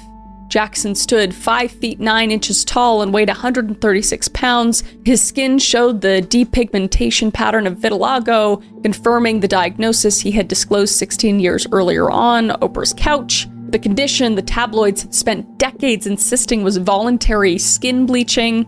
His heart was healthy, his major organs were functional. There was no cancer, no terminal illness, no underlying condition that would have killed him. Without the propofol, Michael Jackson's body could have continued living. It was not the body that failed, it was the people around his body. So Conrad Murray was charged with involuntary manslaughter on February 8th, 2010, 8 months after Jackson's death. Not murder. Not even second-degree murder, which the LAPD detectives who investigated the case believed the evidence warranted. Lead detectives Orlando Martinez, Dan Myers, and Scott Smith would later state in a 2019 documentary called Killing Michael Jackson that they had pushed for a second-degree murder charge, but the district attorney's office opted for manslaughter. And the trial lasted 6 weeks, from September 27th to November 7th, 2011. And the prosecution's case was straightforward. Murray had administered a powerful surgical anesthetic in a home setting without appropriate monitoring equipment, had failed to call 911 promptly, had attempted to conceal evidence, and had never disclosed the propofol to emergency medical personnel. And the defense argued that Jackson had self-administered additional propofol when Murray left the room, an accidental overdose by a desperate addict, not criminal negligence by a doctor. Doctor. Not a doctor at all. And Murray did not take the stand. And on November 7th, 2011, the jury found Conrad Murray guilty of involuntary manslaughter, and he was sentenced on November 29th to 4 years in county jail. 4 years. That was the maximum for the charge. And due to California's overcrowding provisions, he served approximately 2 years before being released on October 28th, 2013. And he later published a memoir titled, "This Is It," positioning himself as a scapegoat. And he never expressed remorse for Jackson's death, even though it was completely his fault. And then the second trial was civil. Katherine Jackson, Michael's mother, filed a wrongful death lawsuit against AEG Live, seeking between $1.5 and $2 billion in damages. In the case, Katherine Jackson versus AEG Live was the longer and in many ways more revealing proceeding, lasting 5 months with 58 witnesses. And the central question was whether AEG had hired, controlled, or supervised Murray, and whether they bore responsibility for placing a financially desperate, unqualified doctor in charge of Jackson's care. And the evidence that emerged was damning in texture, if not in legal outcome. And AEG's own emails showed executives who knew Jackson was deteriorating and pushed forward anyway. And Paul Gongware, AEG's co-CEO, had written of Murray, quote, "We want to remind him that it is AEG, not Michael Jackson, who is paying his salary. We want him to understand what is expected of him," unquote. No background check had been conducted. The contract gave AEG termination power over Murray's compensation if shows were postponed, meaning the doctor's paycheck depended on his patient performing, as we said before. And Kenny Ortega's trouble at the front email describing Jackson as lost and incoherent 6 days before his death had been answered with Phillips' instructions to stop playing amateur doctor and defer to Murray. And Prince Jackson, Michael's eldest son, 15 years old at the time, testified that his father had told him in tears after phone calls with AEG executives, quote unquote, "They're going to kill me, they're going to kill me." And he named Randy Phillips and Tomei specifically. And on October 2nd, 2013, the jury delivered its verdict. And they found unanimously that AEG Live had indeed hired Conrad Murray. But they also found that Murray was not unfit or incompetent for the job, a conclusion that struck many observers as difficult to reconcile with the facts. Because the jury answered no to the competence question, AEG was found not liable, and the case was over. And the jury foreman later told reporters, quote, "Had the question been, was Murray ethical? It could have been a different outcome," unquote. Just unbelievable, in my opinion. And Katherine Jackson's appeal was rejected by the California Court of Appeals in 2015. And after Jackson's death, Randy Phillips wrote in an email, quote, "AEG will make a fortune from merch sales, ticket retention, the touring exhibition, and the film/DVD," unquote. And unfortunately, he was right. AEG recouped its losses and then some through merchandise, through the 40 to 50% of ticket holders who kept their tickets as souvenirs rather than requesting refunds, and through a 10% stake in This Is It, the concert rehearsal documentary assembled from footage of Jackson's final rehearsals. And the film grossed $267 million worldwide. And it showed Michael Jackson dancing, singing, directing, alive, electric, unmistakably brilliant. The last footage of the greatest performer who ever lived, packaged and sold to the world by the company his son said was going to kill him. So the Los Angeles County coroner ruled the manner of Michael Jackson's death as a homicide, as we know. And Conrad Murray was convicted of involuntary manslaughter, a charge that led the LAPD detectives on the case believed should have been second-degree murder. And the official cause was acute propofol intoxication administered by a doctor who should have never been in that bedroom. So for the legal system, the story ends there. But for Jackson's family and for a substantial number of people who have examined the documented evidence, including myself, it does not. And Michael Jackson spent the last years of his life telling the people closest to him that he was going to be killed. And his son, Prince, who testified under oath at the AEG trial in 2013, quote, "After he got off the phone, he would cry. He would say, 'They're going to kill me, they're going to kill me,' unquote." And he named specific people, AEG's Randy Phillips and his former manager, Tome. And he told Lisa Marie Presley during one of their final conversations in 2005 that someone was going to kill him for his music catalog. And she confirmed on Oprah in 2010 that he gave her names. But as we said before, she declined to share them. And he told his sister, LaToya, quote, "I'm going to be murdered for my music publishing catalog and my estate," unquote. You've been quoted as saying you believe it may have been murdered. Do you still think that? Absolutely. Why? Absolutely. Why are you so sure? I would never, ever think differently. And he told his daughter Paris, who recalled in a 2017 Rolling Stones interview, quote, "He would drop hints about people out to get him. And at some point he was like, they're going to kill me one day," unquote. And handwritten notes attributed to Jackson, shared by a friend and published in 2017, read, quote, "They are trying to murder me, and the system wants to kill me for my catalog," unquote. And his bodyguards, Bill Whitfield and Havon Beard, wrote in their 2014 memoir that Jackson's primary security concern was not fans or strangers, but, quote, "the people who were already in his life. He wanted us there so he could hide his movements from his own lawyers and managers," unquote. And the identity of they shifted over time, and AEG executives, Sony, Tommy Mottola, unnamed catalog seekers, the system. And the warnings were consistent, and the question is what they mean. Prophetic awareness of a genuine conspiracy, or the escalating paranoia of a man whose brain was being ravaged by nightly propofol and regular Demerol injections, substances known to exacerbate anxiety and disordered thinking. And the honest answer is that both could be true simultaneously. And what follows are the major theories presented with the evidence that supports them and the evidence that complicates them. And I want to put a disclaimer that none of these have been proven, but also that none can be entirely dismissed. And the broadest and most legally tested theory holds that AEG Live knowingly pushed a deteriorating Jackson beyond his limits to protect a roughly $30 million investment while hiring a financially desperate doctor they could control. The evidence is substantial, because AEG expanded Jackson's commitment from 10 shows to 50 within days of the announcement, despite handwritten notes attributed to Jackson reading, quote, "only agreed to 10 shows," unquote. And their own CEO described Jackson as, quote, "locked in his room, drunk and despondent," unquote, before the press conference. And their co-CEO wrote of Murray, quote, "We want to remind him that it is AEG, not Michael Jackson, who is paying his salary," unquote. And when Kenny Ortega warned 6 days before Jackson's death that the performer was lost and incoherent and needed a psychiatrist, Randy Phillips told him to stop playing amateur doctor. No background check was conducted on Murray. The contract tied Murray's compensation to the concert's proceedings, and so on. We know this. We know all the information regarding the AEG theory. But after the trial, the jury, while unanimously finding that AEG had hired Murray, concluded he was not unfit or incompetent, and therefore AEG bore no liability. But the counter-argument is real.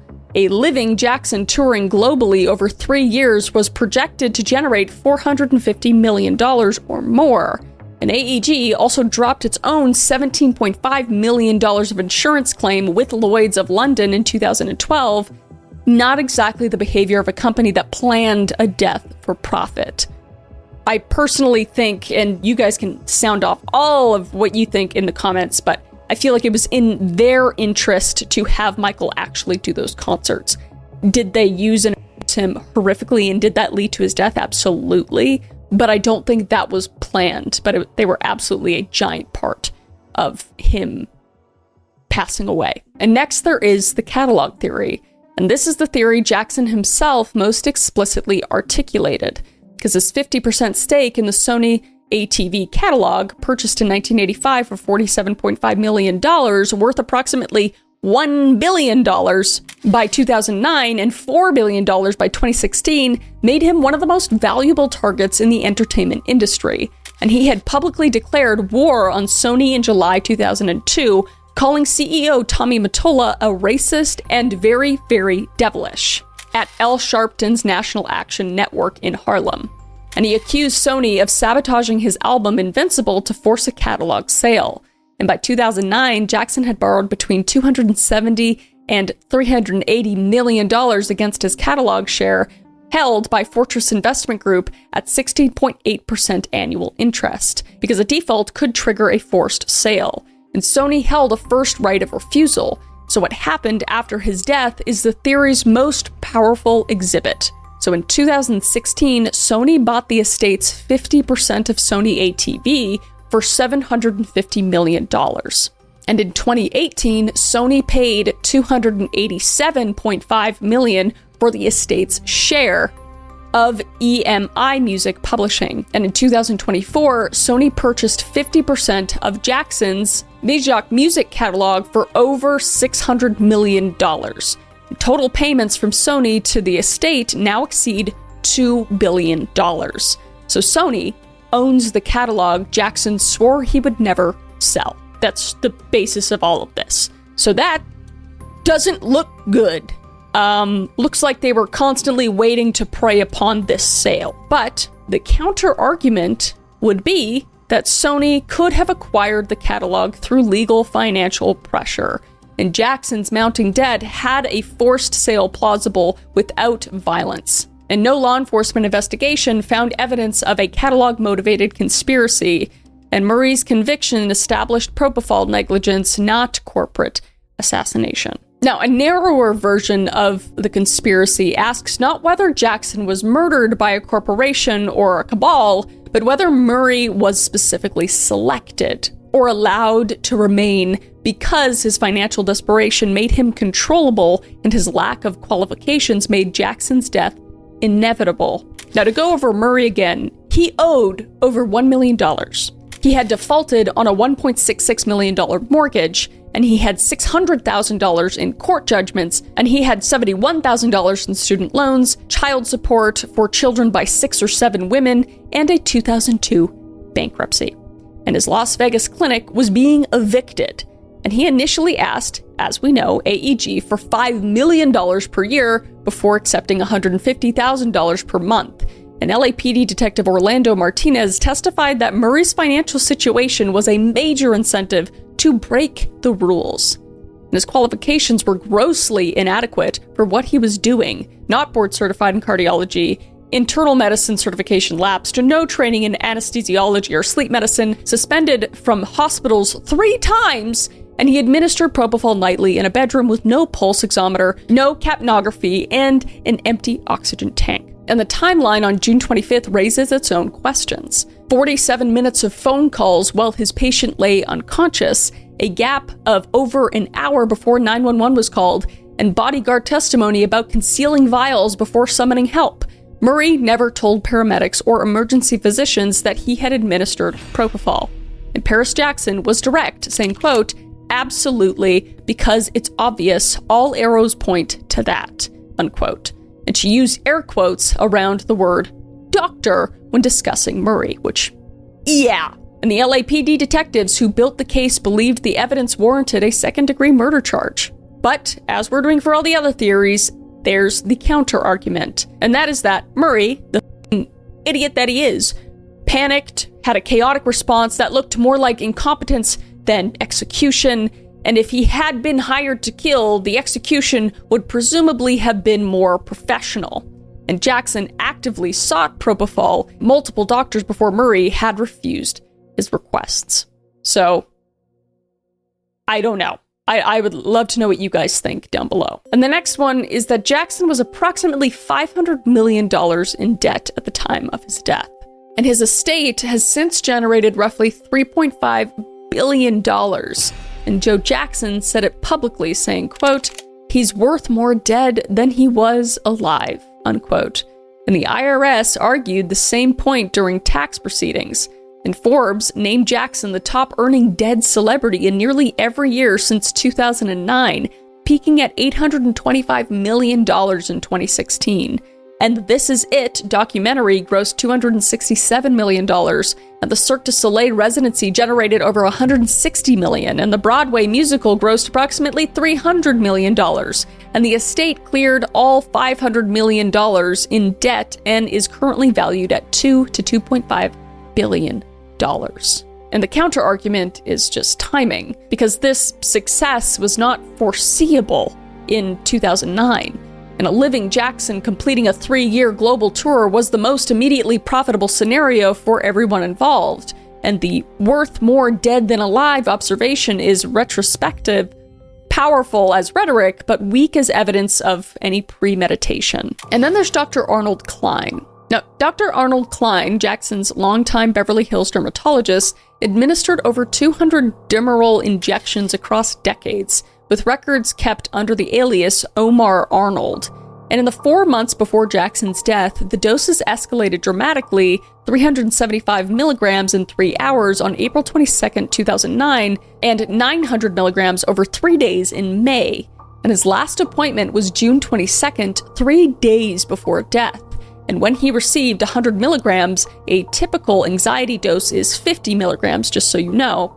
Murray's defense argued the chain explicitly, that Klein's Demerol created dependency, withdrawal caused insomnia, insomnia drove propofol use, and propofol killed him. And Demerol's short half-life meant none appeared in the autopsy, but withdrawal symptoms from the June 22nd injection would have been active on June 25th. So Klein was investigated by the DEA and the California Medical Board, but never charged. And he filed for bankruptcy in 2011 and died in 2015 at the age of 70. And the mainstream interpretation is that Klein was an enabler in a system of medical exploitation, not a conspirator, but a link in the chain that killed Michael Jackson nonetheless. And now the most enigmatic figure in Jackson's final years was his manager, Tomei, a man who represented himself as a Lebanese doctor, orthopedic surgeon, PhD in economics, and ambassador at large for Senegal. But under cross-examination at an IRS tax trial, he admitted he had never attended medical school and did not hold a PhD, and the Senegalese embassy confirmed he was not their ambassador. So Tomei entered Jackson's life in late 2007 through Jermaine Jackson, working as a consultant for Colony Capital at $20,000 per month. And he connected Jackson to Colony's Tom Barrack, who connected him to AEG's Philip Anschutz. And Tomei negotiated the "this is it" deal, and his financial arrangements were extraordinarily favorable. A $35,000 monthly management fee, 15% commission on all Jackson's earnings, which is crazy, and $100,000 per month as a concert producer, and a $2.3 million finder's fee for a Neverland loan, and 10% of any future Neverland sale. But Jackson fired Tomei on May 5th, 2009, 7 weeks before his death. And Tomei reportedly responded with rage, threatening to bring death and destruction on Michael Jackson. But despite being fired, Tomei denied his termination, continued identifying himself as Jackson's manager, and on the day of Jackson's death, spoke as his representative at UCLA Medical Center. Just a scum-of-the-earth piece of shit. And a taped conversation from September 2008 captures Jackson's own unease, saying, quote, "This guy has ways about him. There's a divide between me and my representatives, and I don't talk to my lawyer, my accountant," unquote. And Prince Jackson named Tomei by name in his sworn testimony. And the estate later sued Tomei for financial exploitation, and the case settled in 2019 for $3 million. And the counter-argument is basically that Tomei was not at that mansion on June 25th. And there is no actual tangible evidence that connects him to the Propofol administration and a lawsuit alleged financial exploitation, not necessarily murder. And beyond the major theories lie smaller, less substantiated claims. 5 of the Jackson siblings alleged in 2012 that his July 7th, 2002 will was forged, claiming he was in New York City at an Al Sharpton event on the date it was supposedly signed in Los Angeles. And the legal challenges were rejected by every court that heard them, and from LA Supreme Court through the California Supreme Court. Jackson's entertainment attorney Peter Lopez was found dead from a gunshot wound on April 30th, 2010, less than a year after Jackson's death, ruled an apparent you-know-what. And conspiracy theorists noted a cluster of connected deaths in the months after Jackson's. Evan Chandler had died by you-know-what in November of 2009, and Bruce Ayers, a former Klein employee, in December of 2009, and Lopez. And Canadian journalist Ian Halperin predicted in December of 2008, 6 months before the death, that Jackson had 6 months to live. And his conclusion was, quote, "Greed killed Michael Jackson," unquote. But no court and no law enforcement investigation and no credible journalistic inquiry has established that Michael Jackson was deliberately murdered as part of a conspiracy. And the official cause of death is acute propofol intoxication due to criminally negligent care by a doctor who was convicted and served 2 years, which is garbage, in my opinion. And a 5-month civil trial found AEG not liable, yet the documented record provides substantial material for those who believe the story is incomplete. And Jackson repeatedly warned he would be killed, naming specific individuals in his son's sworn testimony, but the coroner ruled the manner of death a homicide. And Katherine Jackson would say in 2011, quote, "If such evidence ever comes to my attention, I will be the first to bring those facts to light," unquote. But the evidence still has not arrived, but the questions have not gone away. And on July 7th of 2009, 12 days after his death, Michael Jackson was memorialized at the Staples Center in Los Angeles, and 17,500 tickets were distributed by lottery from a pool of over 1 million applicants.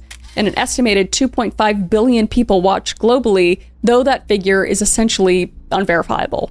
And Stevie Wonder performed, and Mariah Carey performed, and Usher approached the open casket and broke down. And Jennifer Hudson sang, "Will You Be There?" And Smokey Robinson read from the Bible, and Brooke Shields, one of Jackson's closest friends, described the boy she had known since they were both teenagers.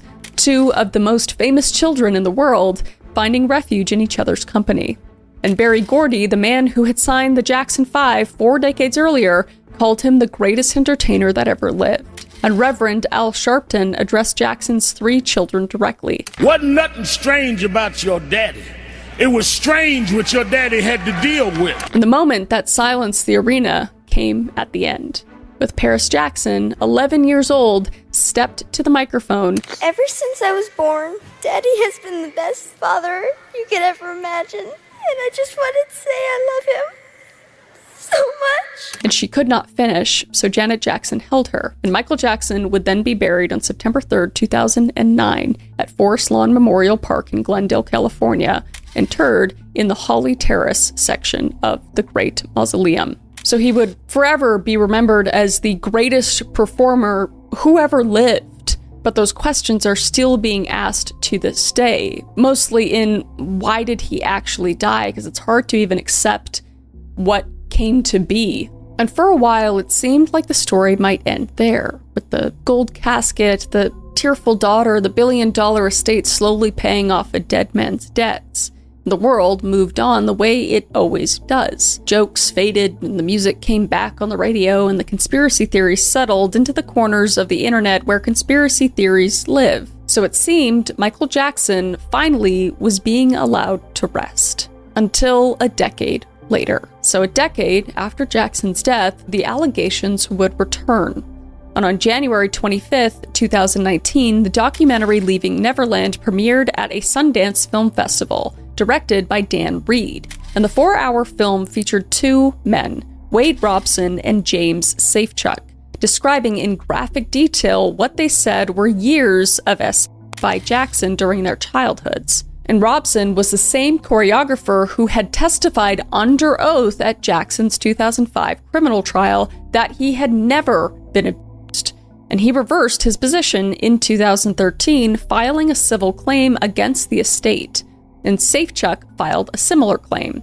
And the documentary was devastating in its impact. And it won a Primetime Emmy Award, and radio stations pulled Jackson's music from rotation. And The Simpsons removed an episode featuring his voice, and statues were taken down, and the cultural reassessment was swift and severe.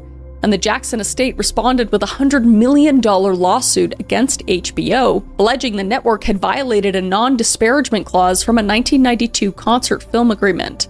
And the legal battle over the Robson and Safechuck claims continues, and a trial is actually scheduled for November 2026. And the estate has denied all allegations and has pointed to Robson's prior sworn testimony, inconsistencies in the accuser's timelines, and the 2005 jury's unanimous acquittal. And the documentary did not settle the question that has followed Michael Jackson since 1993. it just deepened it. And then, just as the world thought it had heard everything there was to hear about Michael Jackson, just as the debate between defenders and accusers had calcified into two immovable camps, a dead man's filing cabinet blew the conversation wide open again. And in January 2024, and again in December of 2025, and again in January of 2026, the US Department of Justice released millions of pages of documents, images, and videos related to Jeffrey Epstein, whom I have spoken about at length on this channel. And Michael Jackson's name appeared in the files. And for a man who had spent the last 16 years of his life under suspicion involving children and who had been fully acquitted, the mere appearance of his name in Epstein records detonated across social media with predictable ferocity and minimal context. And the actual content of the files tells a narrow story. And the key testimony comes from Joanna Joberg, an Epstein victim, who stated in a 2016 deposition that she met Michael Jackson at Epstein's house in Palm Beach. And when lawyers asked whether she had given Michael Jackson a massage, standard questioning since massages were a known euphemism in Epstein's operation, Joberg's answer was unequivocal: "I did not." And no allegation of inappropriate conduct by Jackson appears anywhere in the files. No victim has accused him of anything. And on December 19th, 2025, the DOJ released over 300,000 pages of documents, including previously unseen photographs, and 2 images involved Jackson. The first showed him posing with Epstein at the Palm Beach house, and Jackson in a suit and dark sunglasses, and Epstein casually dressed, standing in front of a painting. And the second showed Jackson with Bill Clinton and Diana Ross, with children's faces redacted. And that photo was taken at a Democratic National Committee fundraiser at the Apollo Theater in Harlem on April 24th, 2002. And there was no record that Epstein was present at that event. And the image was simply found among Epstein's possessions. And White House Deputy Press Secretary Abigail Jackson was subsequently called out for inserting the Apollo photo into social media posts implying it depicted the trio with Epstein's victims. The children in the photo were Michael Jackson and Diana Ross's own children. And Matt Fides, Jackson's bodyguard for approximately a decade, provided immediate context for the Epstein photo. And he stated it was taken in 2003 during a week of house hunting in Palm Beach, and Jackson was considering a move to be closer to his friend Barry Gibb, with whom he was recording daily. And Epstein's residence was one of roughly 30 properties they toured with a real estate agent. And the encounter lasted no more than half a minute. A polite greeting and a photograph. Quote, "We never even knew who Epstein was," unquote, Fights rides, and quote, "He was not famous then," unquote. Connection to James Maiskin, a real estate figure arranging property viewings for Jackson, whose attorney had a link to Epstein's circle. And CBS News and other outlets noted that Epstein routinely collected photographs with celebrities to project social legitimacy, because we know he was a monster piece of shit who just needed to look famous all the time. But Michael Jackson's name does not appear in Epstein's contact book at all. And it does not appear in the flight logs of Epstein's private planes either. And there are no emails, letters, phone records, financial transactions, or any evidence of further contact between the two beyond that single house viewing encounter for half a minute. And as of February 2026, apart from Epstein himself, Ghislaine Maxwell and Jean-Luc Brunel, no individual has been charged with a crime connected to the Epstein files, as we know if you have watched this channel. And hundreds of public figures appear in the documents without any allegation of wrongdoing. But for Michael Jackson, the Epstein files are ultimately notable for what they do not contain. But the damage was already done, not by the files themselves, but by the headlines that outran them. So another cycle of suspicion and another wave of context arriving too late to catch the accusation. And it's the story of Michael Jackson's entire afterlife. The truth never moves as fast as the rumor. And yet, somehow, neither does the music. Because underneath all of it, the trials, the conspiracies, the files, the documentaries, the arguments that will outlive everyone reading this, there is still the work. And the work refuses to disappear. Michael Joseph Jackson was born on August 29, 1958, in a 672 square foot house in Gary, Indiana. He died on June 25th, 2009, in a rented mansion in Los Angeles at the age of 50. And between those 2 points, he became the most famous person on the planet and one of the most complicated figures the American century ever produced. And the arguments about what he was and was done to him show no signs of ending. But the music, at least, is settled. And it is as close to permanent as anything human beings have made. And that is that for Michael Jackson. This was a long one. You guys have asked me to deep dive into multiple figures like Marilyn Monroe and Princess Diana and Michael Jackson. If you have anybody else you want me to deep dive into, let me know down below. I always read the comments. And until then, I will see your beautiful face. All right?